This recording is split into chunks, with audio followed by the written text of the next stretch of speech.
প্রতিষ্ঠানে পাঠায় যেন সেখান থেকে কিছু শিখে আসতে পারে, বিশেষ করে ডিসিপ্লিন। একটা মানুষ যদি ডিসিপ্লিন জীবন যাপন না করে তার জন্য পুরো লাইফে মিজারেবল। সেই সাথে পরিশ্রমিক হতে হবে, ভেরি ডেডিকেটেড হতে হবে। ডেডিকেশন হলো লেখাপড়া এবং শিক্ষার প্রতি। ওই শিক্ষাই তোমাকে জীবনে অনেক উপরে নিয়ে যাবে। সাধারণ পরিবারে জন্মগ্রহণ করে বা সে লেখাপড়া শিখে এমন একটা জায়গায় এসে পৌঁছে তার বাবা এবং ফ্যামিলির সাথে কোনো পরিচয় নাই, বা তার গুণে দুর্নত হয়ে সে হাইলাইটেড হয়ে যায়। যারা শিক্ষিত হয় অধিকাংশ লোকেদের বেলায় এটা হয়। আমরা যখনই কোনো কিছু দেখি এই শিক্ষাটাকে দেখো তো কি লেখাপড়া করছে সে, তখন সে যদি ভুলও করে আমরা আচ্ছা এটা হয়তো মনটা খারাপ ছিল, আপসেট ছিল, তাই সে ভুল কথা বলেছে। কিন্তু যখন সে রায় করে তখন বলি সে তো জ্ঞানী, এই জন্যই সে এত সুন্দর জিনিস, এত সুন্দর কথা আমাদেরকে বলতেছে। এগুলো সব শিক্ষা। সে আমরা পরিবার থেকেও শিখি, স্কুল থেকেও শিখি, কলেজ থেকেও শিখি, ইউনিভার্সিটি থেকে শিখি, বিভিন্ন ইনস্টিটিউশন থেকেও শিখি। এই শিক্ষার উপরে মানুষ অনেক উপরে চলে যেতে পারে। আমরা ছোটবেলা বাবা মার কাছ থেকে যা শিখেছি সেটা আবার বড় হয়ে ওটা দেখতেছি না। It's a different story. কারণ তখন সমান তোমার এটা আর ঘরে যেটা শিখেছি সেটা পরিবার বহন করতেছে। আমাদের তাদের ম্যানার্স, এটিকেটস এবং বংশ মর্যাদা কি। আমার দাদি ছোটবেলায় আমরা যদি হাঁটতাম জুতায় শব্দ করতো, বলতে এটা কে হাঁটতেছে এখানে, জুতায় শব্দ করতেছে, উনি এটা পছন্দ করতেন না। এইভাবে হেঁটে যেতে হবে যেন অন্য ডিস্টার্ব না হয়। আপনার পদচরণে বা আপনার জুতায় হেঁটে যাচ্ছেন তাই। ইভেন আমার মাও তাই বলতো, উচ্চ স্বরে কথা বলে তারা না হয়ে যেত। তোমাদের গলা এখন উঠছে কেন? সেটাই তো স্কুল কলেজে একটা ডিসিপ্লিনটাকে অন্যভাবে বলতেছে। তোমরা লেখাপড়া করবা, বেয়াদবি করবা না, স্যারদেরকে মেনে চলবা, তারা হলো তোমার গুরুজন। আমি আগে দেখেছি স্কুলে ঢুকে স্যারদেরকে সালাম করতে যেত, পাঁচ ছুঁয়ে। আমরা কিন্তু পাঁচ ছুঁয়ে সালাম করছি স্যারদেরকে। আমি মিশনারি স্কুলে পড়ছি, বরিশাল সিস্টেমে প্রাইমারি স্কুল, আমাদের সবাইকে সালাম করতে হতো। তার মানে স্যার হলো পূজনীয় ভক্তি, সে আমাকে দোয়া করবে। আমি তো খুব বড় জায়গায় বুঝতে পারি এবং আদর্শ ভাবে জীবন যাপন সালের মতো শুরু করতে পারি। আমার একটা মাত্র ভাই, সে honours masters first class Dhaka university. Dhaka ইউনিভার্সিটিতে চান্স পেল না, সে চান্স পেল চিটং ইউনিভার্সিটিতে। তারপর দেখেই সে কিছুদিন পরে কালো একটা প্যান্ট পরে আর সাদা একটা শার্ট পরে, হ্যাঁ এত ব্রিলিয়ান্ট একটা ছেলে। আমাদের ব্যাপার বড় বোন তার, আমার সেটার নাম তুমি এমএস করবা, পিএইচডি করবা, বিদেশে রিসার্চ করতে যাবে, তোমার এই লাইফ না।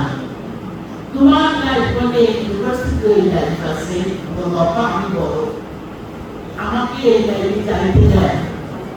আমি নো, তোমাকে বিসিএস দিয়ে তুমি ক্যাডার সার্ভিসে যাবে। ইচ্ছে তাই করব। মাশাআল্লাহ সে একই করছে। ইউনিভার্সিটি আমার অন্য জিনিস, সেটা আমার মেয়ে একই করবো আমাকে। ডক্টর জুবায়ের আক্তার চৌধুরী, সে ছোটবেলা থেকে বলতো আমি টিচার হবো। কেন? আমি পড়াবো। পড়ানোর ভিতরে আলাদা আনন্দ আছে, শিক্ষণীয় অনেক কিছু আছে, অনেক সম্মান আছে। এই সম্মান অন্য জায়গায় নেয়। কথা কিন্তু সম্পূর্ণ সত্য। আমরা যখন ওয়াশিংটন ডিসিতে ছিলাম 86, আক্তার চৌধুরী এই যে কোর্স করতে গেছে, তার সাথে আমরা ফুল ফ্যামিলি ছিলাম। এমবিসি আবার ক্যাম্পাস এর সাথে একই করিডোরে সব কাজ করতো। তো কেউ কাছে টেলিফোন করে বলতো আজকে আমাদের স্যার একজন আসছে বাংলাদেশ থেকে, জাপান থেকে বা পৃথিবীর অন্য থেকে স্যার আসছে, কি হয়েছে? বলে স্যার 7 দিন থাকবে, স্যারের সাথে আমাদের থাকতে হবে। কি স্যারকে আমাদের দেখাশোনা করতে হবে। বউ বাচ্চা নিজে এই 7 দিন ছুটি নিত। তাদের যে কত যত্ন, কত সম্মান। স্যার স্যার স্যার, এই ছাত্ররা এই বাড়ি ওই বাড়ি, দাওয়াত দাওয়াত দাওয়াত। তাই আমি এই কলেজের স্টাফদেরকে বলবো আপনারা ভাগ্যবান। আপনারা একটা লং রানে দেখতে পাবেন সব জায়গায় আপনাদের ছাত্ররা আছে। একটা বিপদে কবে ছাত্ররা স্যার আপনাকে আমি করে দিচ্ছে, ওই যে আপনি দোয়া করবেন ওর জ্ঞানের জন্য, ওর উপরে ওঠার জন্য, সেই জিনিস আপনারা একই করছেন। হয়তো মনে করতে পারে এই গ্রামে করে আসছি, কি ভবিষ্যৎ আছে। আপনি তো জানেন না আপনার জন্য কি সম্মান ওয়েট করতেছে, বিশাল সম্মান। তারপর জুবায়ের আক্তার 2টা চাকরি করে। একটা হলো Waterloo university professor, environment policy পড়ায়। আরেকটা হলো টরন্টো ইউনিভার্সিটি। এই টরন্টো ইউনিভার্সিটি এবং ওয়াটারলু ইউনিভার্সিটি দুটো ইউনিভার্সিটিগুলো গভর্নমেন্ট, ক্যানাডিয়ান গভর্নমেন্টের ইনস্টিটিউশন, কলেজ, ইউনিভার্সিটি। সে যখন চাকরি নিল, তো গভর্নমেন্ট থেকে 6টা ব্যাচে ইন্টারভিউ হয়েছে, 6 ব্যাচ। এক গ্রুপ আছে মিনিস্ট্রি অফ এডুকেশন থেকে আসছে, পরীক্ষা দিচ্ছে। আমাকে বলতো যে মা এত কঠিন, এত পরীক্ষা দিতে হয় একটা স্যার হওয়ার জন্য, একটা প্রফেসর হওয়ার জন্য। তুমি জ্ঞান দিবা, তোমার জ্ঞানের পরিধি কোথায় আছে তারা যাচাই বাছাই করে নেবে। এরা হলো ইন্টারন্যাশনাল স্যার, যারা দেশকে রিপ্রেজেন্ট করবে।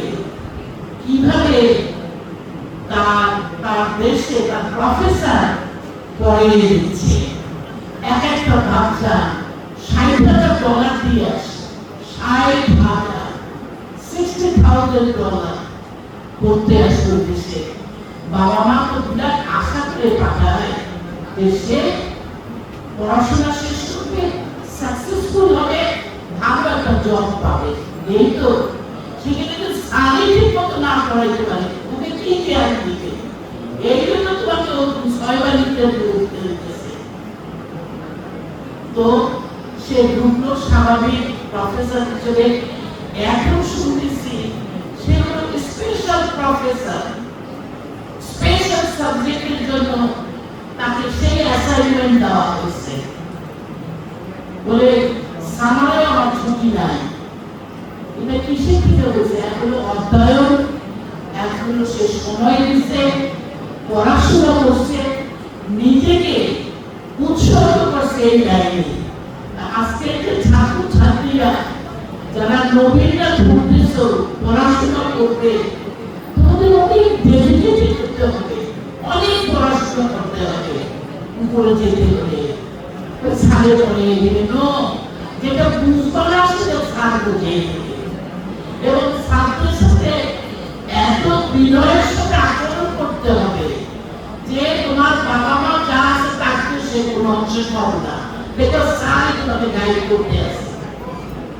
আমি কিন্তু সবসময় ডক্টর জুবাইদাকে এইটাই পরামর্শ দিতাম, শোনো তোমার যে স্যার তার সাথে তোমার বেশি যোগাযোগ থাকতে হবে, তোমার যে ম্যাডাম তার সাথে বেশি যোগাযোগ থাকবে, তাদের বার্থডে আছে, ম্যারেজ ডে আছে, স্পেশাল ডে আছে, থ্যাঙ্কসগিভিং ডে আছে, সব তোমার তাদেরকে উইশ করতে হবে এবং ফুল টুল নিয়ে তাদেরকে করতে হবে যে এই দিনটা আমি কিন্তু আপনাদের স্মরণ করতেছি।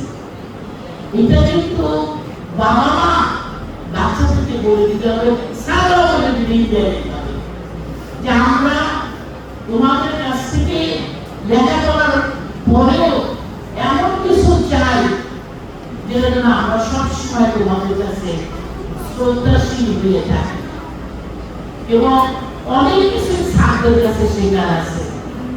আমি একটা কথা বলবো, স্যাররা এগুলি আপনারা আগ্রহ করছেন যেসব বাচ্চারা উইক যে যে সাবজেক্টে ইভেন কোনো একটা আর্টিকেল এসে বুঝতেইছে না, আপনি স্পেশাল আইডি স্যারদের বলুন স্যারদের ক্লাস নেওয়া করতে জন্য নিয়ে তাকে মানে উপরের দিকে নিয়ে যাওয়ার চেষ্টা করতো যাতে ও ওই সাবজেক্টে পাস করে যায়, ফেল না করে। বিগত কয়েক বছরে লেখাপড়ার কিন্তু মান অনেক নিচে নেমে গেছে। এই মানটা নেমে গেছে অনেকগুলো কারণ আছে এর সাথে, এটা আমাদেরকে খেয়াল করতে হবে এবং এটাকে আমাদেরকে আপগ্রেড করতে হবে। সেটা হলো করোনা ছিল 4 ইয়ার্স, প্রায় স্কুল কলেজ বন্ধ থাকতো। তারপরে হলো কম্পিউটার লাগিয়ে দিচ্ছে সাথে, আসল বইরা এটা সারাক্ষণ শুধু কম্পিউটারের দিকে তারা নিয়োগ দিতে শুরু করছে, যেটা very very disaster for us in education. এত ক্ষতিকর হয়েছে এটা আর বলার নাই। তোমরা কম কম্পিউটার ব্যবহার করো, মানে মোবাইল কম এই ডিভাইস করো, চোখ খারাপ হয়ে যাচ্ছে, ব্রেন অ্যাফেক্ট করতেছে। তার চেয়ে বই পড়ো, সুন্দর সুন্দর শিক্ষণীয় গল্প পড়ো, ভালো ভালো সেই বৈজ্ঞানিকদের জীবনী পড়ো এবং তারা কিভাবে সমাজে প্রতিষ্ঠিত হয়েছে এবং নতুন নতুন জিনিস আবিষ্কার করতে পারছে এবং সমাজকে অনেক সুন্দর গিফট দিয়ে গেছে। তারা বলছে গিফটটা কি বলে, কিন্তু তারা যে ইনভেন্ট করছে, একটা জিনিস আবিষ্কার করছে,